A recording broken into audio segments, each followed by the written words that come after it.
It's the last day in Matsumoto. We cancelled our plan to Shirakawago. After leaving the inn, I escorted my friend to the train station bound for Kyoto. I'll catch up after walking around Matsumoto for a few hours. As I examined Matsumoto's map on the roadside, a man in his 70s walked past me. He was wearing a very European suit and a wide-brimmed hat. The road is still energetic. He noticed my confused expression and turned to me. "May I help you?" he asked politely.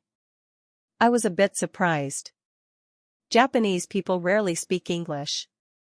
The pronunciation usually sounds weird. But this gentleman's English is excellent. I replied that I wanted to go to a historical place in this city. Information in the Matsumoto brochure lists this place as the former historic Matsumoto High School, the oldest school that escaped a bomb attack during World War II. Because I answered in Japanese, he looked surprised. Coincidentally, he was also headed there. He asked me to go with him. We talk while walking. His name is Eiji Seki. I added the word sama instead of san as a tribute to him. It turned out that Eiji-sama had lived in Jakarta when he was a staff member for the Japan Foundation in the 70s. He also lived a long time in London. Even his son was still there. No wonder his English is without a Japanese accent at all. So for 2 kilometers, we walked while chatting in 3 languages: Indonesian, English, and Japanese. I guess Eiji-sama is a diplomat. Eiji-sama said he was going to that school because there were dances, performances, and other things. I think it's kind of like a high school graduation or going away party.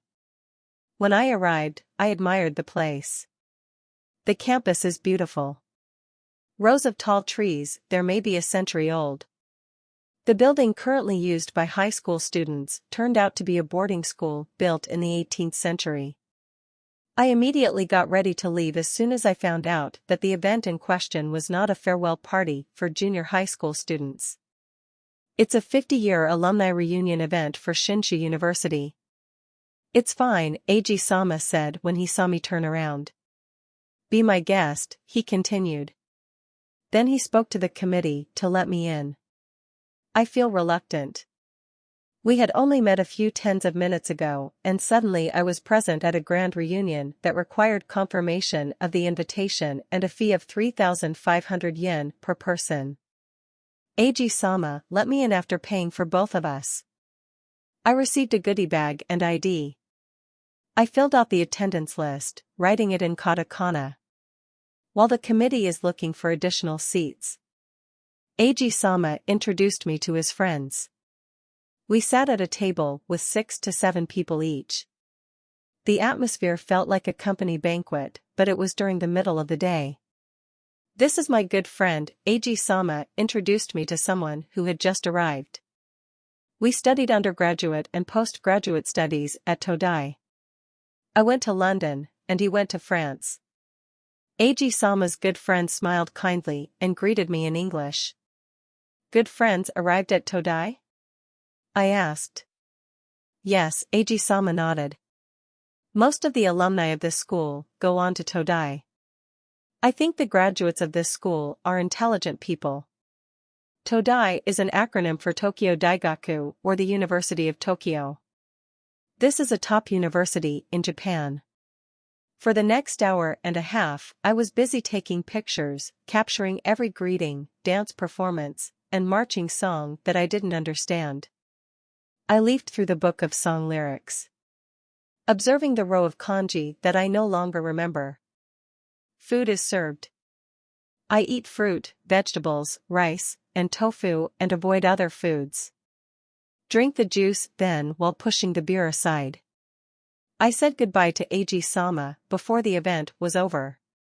There is a bus schedule that I have to catch. Thanks for everything. I bowed slightly, doing ojiji, a Japanese bow. I also said goodbye to another good friend of Eiji-sama-san. Eiji-sama tore up a piece of paper and left his address, email, and telephone number, asking me to contact him when I come to Japan again. I left the room with mixed feelings. Part of me felt like I had lost a friend I had just made. Others feel very lucky. I attended the grand reunion of the most historic school in all of Matsumoto. 50 years ago, they graduated from this school. It was decades before I was even born. By the way, because the event was also covered by journalists. I wonder if the event will be in the local paper the next day. Because I was the only one wearing a hijab, could my photo be displayed and draw attention? Maybe with the headline, "A traveler from Indonesia strayed to the grand reunion of the oldest school in Matsumoto?" Well, who knows?